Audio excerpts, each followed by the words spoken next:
अभी हम खड़े हैं, जो बैठे हुए हैं यहाँ, जो रतन सिंह पैलेस के अंदर बैठे हुए हैं। कहते हैं कि रतन सिंह वो जो पद्मिनी के हस्बैंड थे, वो रतन सिंह नहीं होकर एक रतन सिंह जो सेकंड हुए, जो राणा सांगा के एक लड़के थे, उन्हीं महल में बैठे हुए हैं।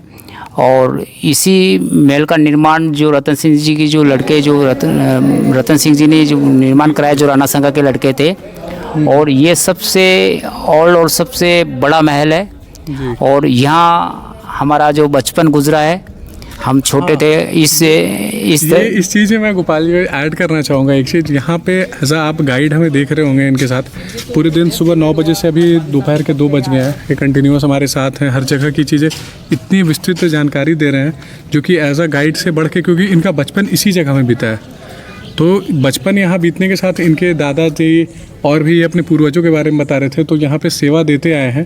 तो ऐसा यहाँ पे हमने देखा भी गार्ड वार्ड जो भी थे सब, रतन जी कैसे हैं, तो इन्होंने काफ़ी मतलब इनके पास, मतलब इन शॉर्ट कहने का ये मेरा है कि इनके पास काफ़ी जानकारी, बहुत एज अ गाइड से बढ़ के इनके पास जानकारी है, जो कि यहाँ पे और भी लोकल गाइड्स के पास आपको शायद ना मिले। क्यों, है कि नहीं सर? बिल्कुल सर, जो इतिहास का कोई अंत नहीं है, फिर भी जो मेरा बचपन इस फोर्ट पे गुजरा है, और हमारे से जो पहले के जो गाइड जो यहाँ अभी सब लोग चले गए हैं, उनसे हमने कुछ इतिहास की जानकारी ली, और हमारे जो वंशजों से इतिहास की जानकारी ली। हमारे जो दादा परदादा जो मेरे वंशज यहाँ रहते थे, तो उससे जो जानकारी मिली है, तो उसके आधार पर इस फोर्ट के बारे में मैंने अच्छी तरह बताने का प्रयास किया है। और मेरे को पर्सनल इंटरेस्ट इसलिए है कि इस फोर्ट पे जो हमारा बर्थ पैलेस है, और मैं चाहता हूँ कि कोई टूरिस्ट आए और उनको इसकी यहाँ की सही जानकारी मिले, और ऐसा समझ के नहीं जाए कि यह खंडर है, पर खंडर में भी एक जीवित यहाँ इतिहास छिपा हुआ है। तो यह देखिए, जब भी यहाँ त्याग के भावने में जो आप देखेंगे, त्याग में जो पन्नादाई थी, और शक्ति के मामले में यहाँ राणा प्रताप, राणा सांगा, राणा कुंभार, क्षत्रिय सिंह, हम्बीर सिंह जो थे, अनेक योद्धा थे, जो समय आने पर इतना भयानक रूप से युद्ध लड़ा कि अकबर के खिलाफ जो यहाँ के वीर राजपूतों ने जब युद्ध लड़ा है, तो उस टाइम में करीब अकबर ने अपने साथ 48,000 सेना लेके आया, और यहाँ के 8,000 वीरों ने हरा दिया। हर हर महादेव के नारे लगाते हुए, 7 गेटों को ओपन करते हुए अकबर के 44,000 सेना को काट दिया। यहाँ तक कि यहाँ एक कल्ला नाम का योद्धा था, जो सिर कटने के बाद भी 1-2 किलोमीटर तक लड़ता गया। तो यहाँ कहते हैं कि धड़ कटे और शीश लड़े, ऐसा यहाँ मान्यता थी। जो कल्ला नाम के जो योद्धा थे, कहते हैं कि गढ़ में गढ़ चित्तौड़ गढ़, बाकी सब गढ़े यहाँ इस फोर्ट में बताते हैं। और रानी में रानी पद्मिनी, बाकी सब रनैया बताते हैं। और राजा में रामचंद्र, बाकी सब रजैया बताते हैं। ताल में ताल और भोपाल ताल ये कहा जाता है। पर मैं तो ये कहता हूँ कि ठीक है, ताल में ताल तो अपना ताल सही होना चाहिए। जो अपना ताल सही होगा तो दुनिया को सही समझ सकेंगे। और नैन में नैन, अपनी नैन अच्छी होनी चाहिए, जो दुनिया की सुंदरता को और यहाँ के इतिहास को समझा जाता है। और रानी में रानी पद्मिनी तो इतनी ब्यूटीफुल थी, पर रानी में रानी तो मैं कहता हूँ कि एक मेरे अंदाज से कि घर की रानी अच्छी होती है, जो दुख सुख में काम देती है और जीवन भर साथ निभाती है। और ये ऐतिहासिक फोर्ट है, आप सभी पधारे और इस फोर्ट का इतिहास का लुक लेवे। और जब भी मेरी ज़रूरत हो तो मेरे से कांटेक्ट करें। जी, मैं और गोपाल जी का, इनका है सर का, मैं गोपाल जी गाइड है, इनका मैं नंबर हम लोग अपने डिस्क्रिप्शन में डाल दूंगा। अगर आप आएँ तो इनको ज़रूर कांटेक्ट करें। आपको rather than as a guide, यहाँ पे एज अ आपको दोस्त, as a guardian, as a mentor, ये यहाँ को आपको पूरी चीज़ों को बताएंगे और बहुत विस्तृत जानकारी देंगे। तो ये मेरा पूरा चित्तौड़गढ़ का, ये चित्तौड़गढ़ का पूरा ये सीरीज़ है, बहुत काफ़ी लंबा गया। और मैं धन्यवाद देना चाहूँगा गोपाल जी को। एक मिनट सर जी, ये मैं कह रहा हूँ कि जो ये फोर्ट पे जो बहुत सी ऐसी दंत कथाएं हैं जो आपको बुक में नहीं मिलेगी। कहते हैं कि जब भीम को अज्ञात वनवास मिला, तो भीम घूमते घूमते इस जंगल के अंदर आया। ये पहले फोर्ट नहीं था, क्योंकि भीम का इतिहास करीब लगभग 5,000 साल पुराना, और ये फोर्ट का इतिहास 1500-1600 पार पुराना। मगर यहाँ कहते हैं कि एक नेचुरल तरीके से जो गोमुख कुंड पे जो एक झरना गिरता था, और वो शिवलिंग के पास में एक साधु तपस्या करते थे, उनके पास एक पारस पत्थर था। पारस पत्थर में आप लोग जानते हैं कि जो लोहे के लगाए और सोना बन जावे।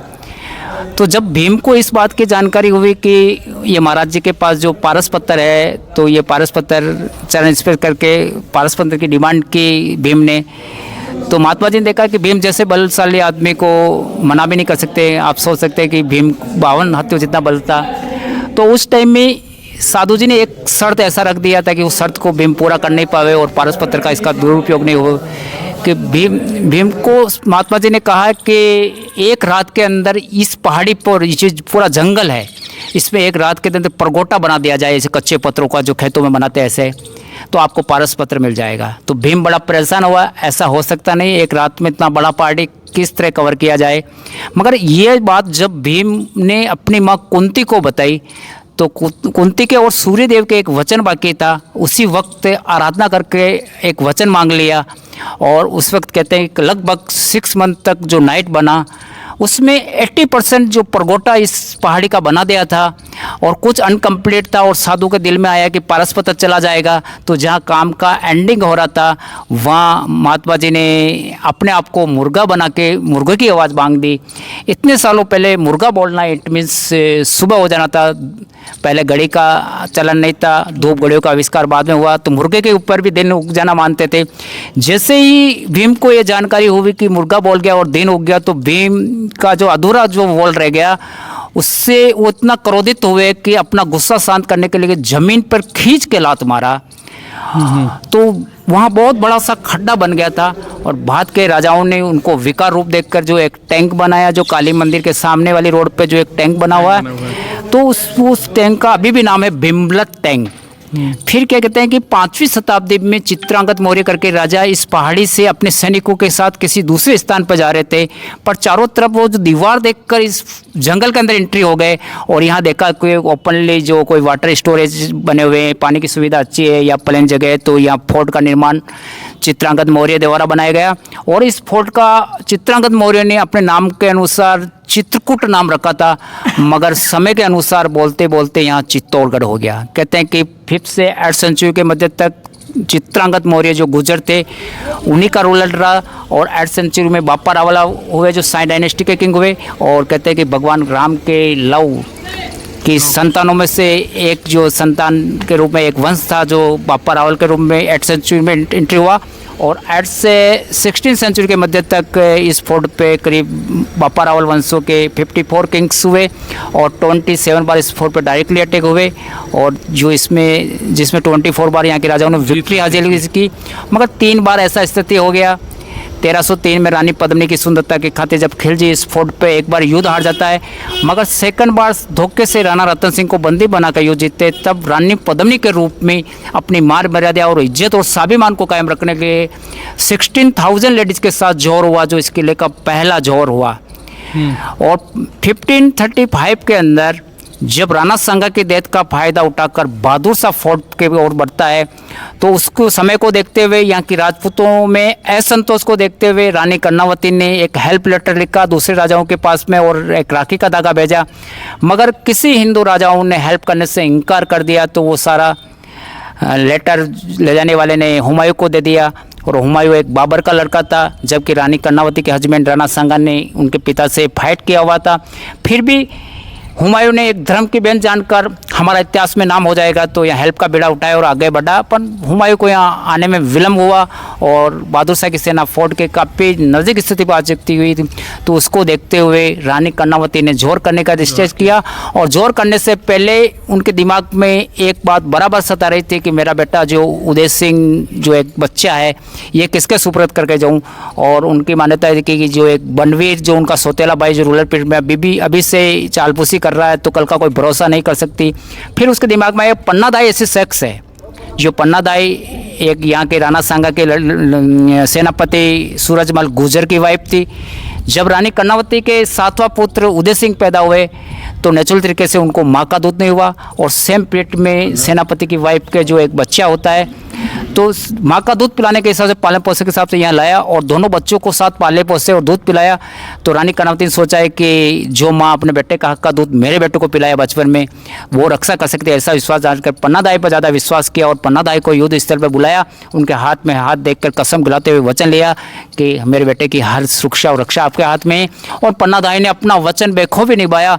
कौन माँ अपने बेटे को मरवा के दूसरे के बेटों को बचाती थी, पर एक वचन के खातिर पन्ना दाई ने अपने लाडले बच्चे चंदन को बलि दे दिया और राणा प्रताप के पिता उदय सिंह को बचाया। जो त्याग के मामले में जो पन्ना दाई का आप देख सकते हैं, तो त्याग के मामले में ये सभी तरह फेमस है। और भक्ति में मीरा हुई, तो इस तरह से इस फोर्ट को ऐतिहासिक दृष्टि से बहुत महत्वपूर्ण माना गया। और आप सभी पधारिए, आपका वेलकम है जी। तो चलिए हम लोग ये इस ब्लॉग को, ये मेरे चित्तौड़गढ़ पुलिस के ये जो ब्लॉग है हम यहीं एंड करते हैं। और सभी जो हमारे व्यूअर्स हैं और जो भी इस वीडियोस को देख रहे हैं, उनसे उम्मीद करते हैं कि आप चित्तौड़गढ़ आइए, हमारी जो आन बान शान है, हमारा इतिहास है, उसको थोड़ा करीब से जानने की कोशिश करिए। और अपने आने वाले जनरेशन्स है उनको भी ये बताइए कि और ये कैसे हमारे पूर्वजों ने हमारे इस देश की रक्षा की, अपनी स्वाभिमान के लिए रानियों ने बलिदान दिया, त्याग किया, तब जाकर कहीं जाकर हम आज सुरक्षित हैं और उस स्थिति में हैं कि अपने आप को हम बोल पाएँ कि हाँ हम भारतीय हैं, और बहुत गर्व से अपने आप को ये कर पाएँ कि हमारा इतिहास बहुत ही धरोहर और बहुत ही पुराना और बहुत ही शक्तिशाली था। तो चलिए इसी के साथ इस ब्लॉग को एंड करते हैं। तब तक अपना बहुत ख्याल रखिएगा। नमस्कार। जय हिंद, जय मेवाड़।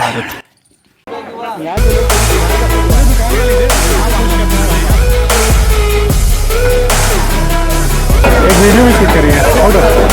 जय श्री महाकाल। जय श्री महाकाल। एक वीडियो लगाइए सर का। मैं सर स्पेशली आपका ये फालूदा टेस्ट करने के लिए मैं all the way from Patna से आया हूँ सर। क्या बात है, जो हो सर जी, आप आए, वेलकम है। और खा के बताइए टेस्ट कैसा है। अगर ये अच्छा लगा तो आपका है, खराब मेरा है, क्योंकि मैं क्वालिटी पे चलता हूँ और ये मैं तीसरी पीढ़ी रहा हूँ। खानदानी काम है, क्वालिटी में कोई समझौता नहीं। ग्राहक से मुंह मांगा पैसा ले रहा हूँ, उसके मनपसंद चीज़ देता हूँ। यही बाबा महाकाल की कृपा से आज आनंद है। जय श्री महाकाल। जब भी बता रहे सराबा चौपाटी, नेमा कुल्फी। और ये सर, ये इसका ये राज का इतना गोल्ड का सर, ये गोल्ड तो आप लोगों के ग्राहकों से कमा रहा हूँ, उन्हीं के द्वारा जो प्राप्त उसी का प्राप्त हो रहा है, पहन रहा हूँ और उन्हीं के सामने पेश हो रहा हूँ। जय श्री महाकाल।